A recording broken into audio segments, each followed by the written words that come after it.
नमस्कार विद्यार्थियों। भारतीय शासन और राज व्यवस्था के अंतर्गत दबाव समूह के बारे में हम अध्ययन कर रहे थे। दबाव समूह के जो लक्षण हैं उसके बारे में हम अध्ययन कर चुके हैं। आज हम दबाव समूह के जो साधन हैं और जो उनके तरीके हैं उसके बारे में अध्ययन करेंगे। दबाव समूह के क्या साधन हैं, क्या तरीके हैं जिन्हें अपनाकर वो अपना हित साधने की कोशिश करते हैं, उसके बारे में आज हम अध्ययन करेंगे। दबाव समूह का पहला साधन जिसे अपन कह सकते हैं संगठन। दबाव समूह को अपनी शक्ति संगठन के माध्यम से ही प्राप्त होती है, यानी कि एक प्रकार के हित वाले व्यक्ति या समूह एक साथ संगठित होकर जब अपनी बात कहते हैं तो उस संगठन में उन्हें शक्ति प्राप्त होती है और उस बात का उन्हें प्रभाव भी पड़ता है। जैसे छात्रों के अपने कुछ संगठन होते हैं, वो अपने आप को संगठित रूप में करके जब अपनी बात कहते हैं तो उस बात का प्रभाव पड़ता है। तो संगठन इनका एक प्रमुख साधन है। नेक्स्ट है प्रकोष्ठ क्रिया। ये जो शब्द है ये अमेरिका से आया है। इसके अंतर्गत ये है कि जब विधायक रेस्ट करने के लिए लॉबी में जाते हैं तो वहां पर विभिन्न हितों से संबंधित व्यक्ति उनसे मिलते हैं और उनको अपने पक्ष में करने की कोशिश करते हैं किसी भी आधार पर। तो उसे लॉबिंग जैसे कह सकते हैं या प्रकोष्ठ क्रिया कह सकते हैं। भारत के अंतर्गत हालांकि दबाव समूह इतने महत्वपूर्ण रूप से कार्य नहीं करते जितने कि अमेरिका की शासन व्यवस्था, राजनीतिक व्यवस्था के अंतर्गत दबाव समूह की बहुत सक्रिय भूमिका रहती है। इसलिए इन्हें प्रकोष्ठ क्रिया कहते हैं कि जब वो विधायकों को अपने पक्ष में प्रभावित करने की कोशिश किसी भी आधार पर करते हैं। नेक्स्ट है सामूहिक प्रचार। दबाव समूह के द्वारा अपने पक्ष में प्रचार करने की कोशिश की जाती है। अपने पक्ष में प्रचार करने के लिए वो विभिन्न माध्यमों का सहारा ले सकते हैं, जैसे रेडियो के माध्यम से, टेलीविजन के माध्यम से और वर्तमान समय सोशल मीडिया के माध्यम से प्रचार समूह, दबाव समूह अपने पक्ष में लोगों को प्रभावित करते हैं, अपने पक्ष में प्रचार करते हैं ताकि लोग उनकी बात को सुने और सरकार के ऊपर वो अपना दबाव डालकर अपना कार्य, अपना हित साध सके। और इसके लिए वो प्रचार का सहारा लेते हैं। प्रचार सोशल मीडिया के ऊपर भी विभिन्न प्रकार के प्रचार के साधनों का आज हम देखते हैं कि जाल साफ बिछ गया है। नेक्स्ट इसके अंतर्गत हम कह सकते हैं पत्र पत्रिकाएं। पत्र पत्रिकाओं के माध्यम से भी दबाव समूह अपने पक्ष में करने की कोशिश करते हैं लोगों को। विभिन्न प्रकार के जो दबाव समूह होते हैं उनकी अपनी विभिन्न प्रकार की पत्र पत्रिकाएं होती है। वो साप्ताहिक भी हो सकती है, पाक्षिक भी हो सकती है, मासिक भी हो सकती है और वार्षिक भी हो सकती है। ये पत्रिकाएं अपने वर्ग से संबंधित, अपने समूह से संबंधित लोगों के पास जाती है और उसमें इस तरह के लेख होते हैं, इस तरह के विचार होते हैं जिससे वो अपने पक्ष में लोगों को करके उन हितों के माध्यम से या अपने वर्ग समूह के हितों के लिए वो सरकार पर दबाव डाल सकते हैं। एक जैसे हितों के संबंध में उन पत्र पत्रिकाओं में विभिन्न प्रकार के लेख प्रकाशित होते हैं जिससे अपने ही पक्ष में लोगों को जागृत करने में उनकी भूमिका ये पत्र पत्रिकाएं निभाती है। नेक्स्ट इसके अंतर्गत राजनीतिक दलों के अंदर भी ये क्रियाशील रहते हैं। राजनीतिक दलों के अंतर्गत ये दलों के अंतर राजनीतिक विधायकों को प्रभावित करने के लिए उन विधायकों से संपर्क या सांसदों से संपर्क इनका सदा रहता है और यहाँ तक कि कई बार ये दबाव समूह प्रत्याशियों के चयन में, उनके मनोनयन में और किसी प्रत्याशी की टिकट देने में, टिकट काटने में भी इन दबाव समूह का योग रहता है। भारतीय राजनीतिक व्यवस्था के अंतर्गत कई बार हमें देखने को मिलता है कि राजनीतिक व्यवस्था में किसी विशेष जो उम्मीदवार है उसको टिकट नहीं मिलकर ऐसे उम्मीदवार को टिकट मिल जाता है जिसका कि राजनीति में कोई भी महत्व नहीं रहता। तो ये सब कहानी पीछे दबाव समूह के माध्यम से ही होती है। नेक्स्ट, इसके अंतर्गत चुनाव में सहयोग करना। ये दबाव समूह राजनीतिक दलों को चुनाव के अंतर्गत विभिन्न प्रकार से धन के माध्यम से, बल के माध्यम से, वोट के माध्यम से, मतों के माध्यम से, बाहुबल के माध्यम से, हिंसा के माध्यम से, विभिन्न प्रकार के माध्यम से इन राजनीतिक दलों को चुनाव में सहयोग करते हैं। और जब ये राजनीतिक दल चुनाव में विजय प्राप्त कर लेते हैं तो इन राजनीतिक दलों को अपने पक्ष में नीतियां बनाने के लिए फिर ये दबाव डालते हैं। तो चुनाव में इनको सहयोग करने का प्रमुख उद्देश्य अपने हित में चुनाव विजित करने के बाद अपने हित में नीतियां बनाना होता है।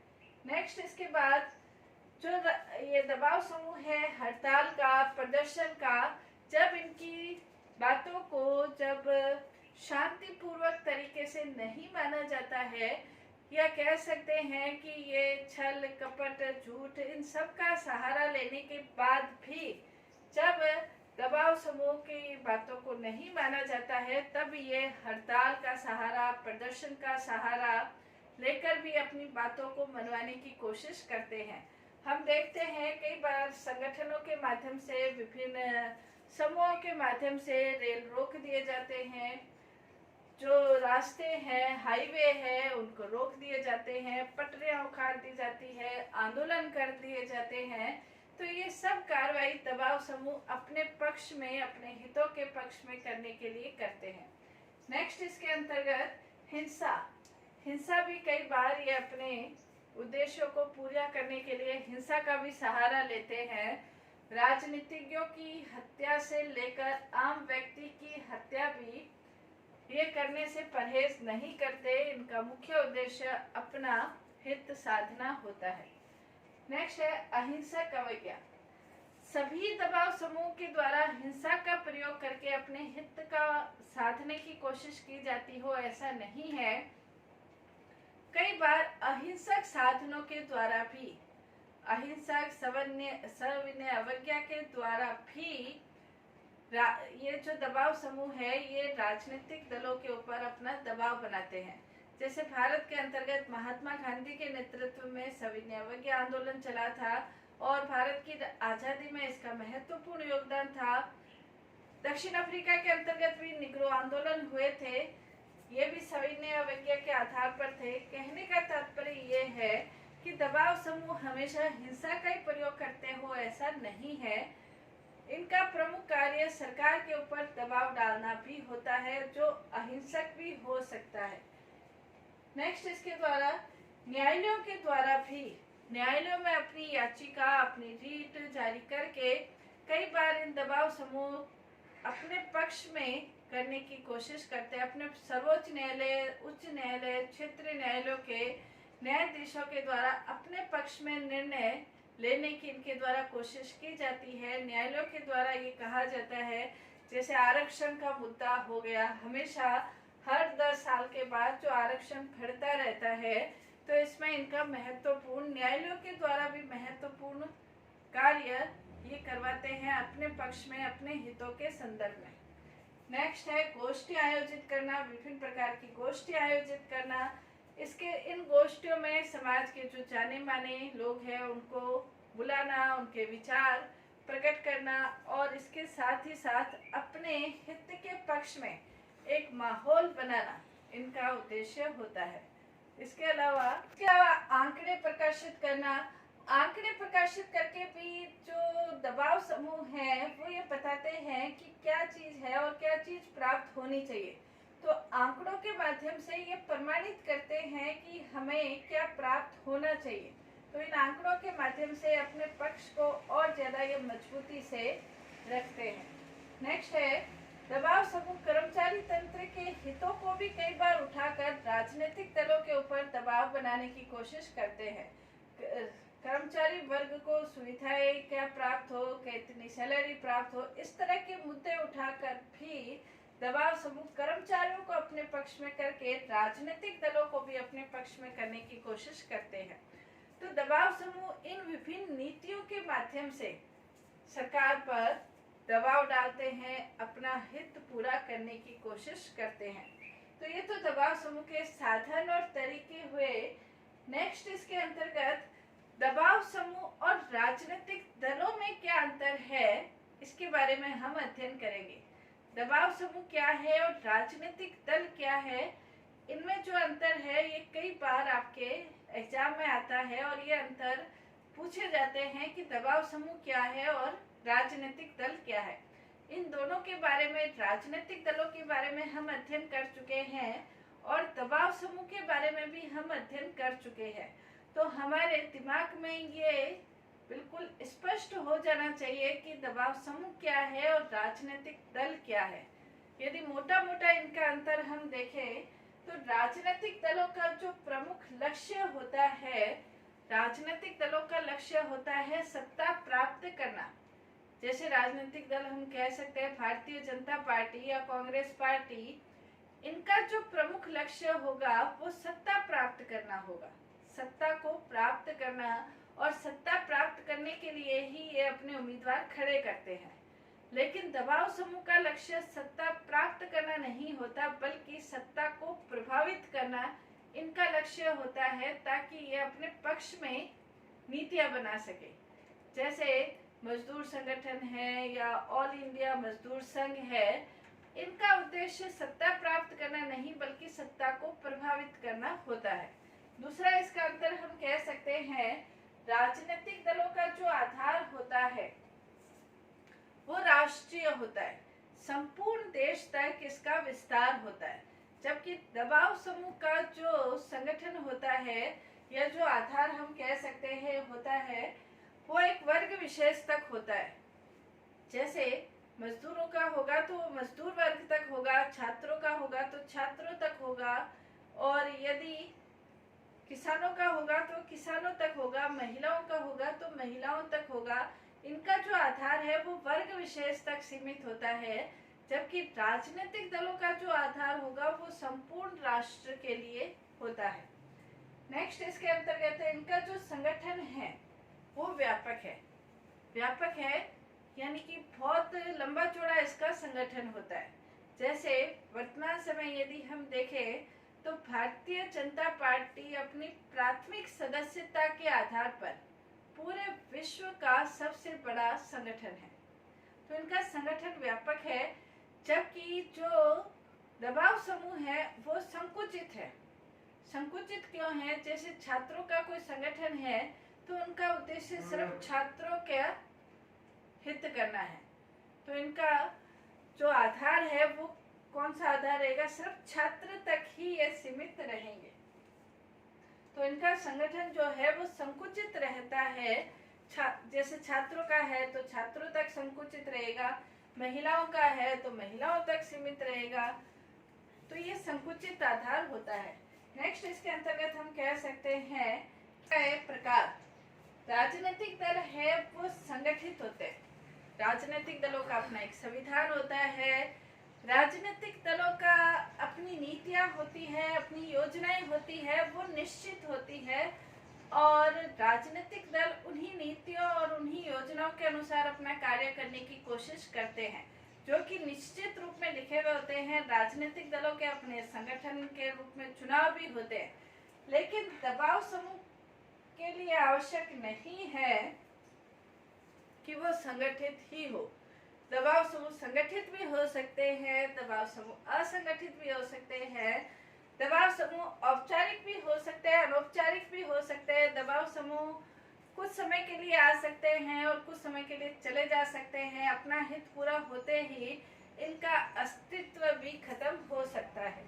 तो दबाव समूह की नीतियां, कार्यक्रम भी निश्चित हो ऐसा नहीं है। दबाव समूह संगठित हो ये भी जरूरी नहीं है। दोनों एक प्रकार के हो सकते हैं। नेक्स्ट है राजनीतिक दल हमेशा संवैधानिक साधनों का प्रयोग करते हैं। राजनीतिक दल जो संवैधानिक साधनों का प्रयोग करते हैं, यानी कि चुनाव के माध्यम से ही वो सत्ता को प्राप्त करने की कोशिश करते हैं। कभी भी असंवैधानिक साधनों का प्रयोग करके वो सत्ता प्राप्त करने की कोशिश नहीं करते। दबाव समूह संवैधानिक साधन और असंवैधानिक साधन दोनों ही साधनों का प्रयोग कर सकते हैं, और इसके लिए वो धन बल, बाहुबल, सभी प्रकार के बल का प्रयोग करके उनका एक ही उद्देश्य होता है, अपना हित साधन करना। तो राजनीतिक दल हमेशा संवैधानिक साधनों का प्रयोग करते हैं और दबाव समूह संवैधानिक असंवैधानिक दोनों साधनों का प्रयोग कर सकते हैं। नेक्स्ट इसके अंतर्गत राजनीतिक दल सदैव क्रियाशील रहते हैं।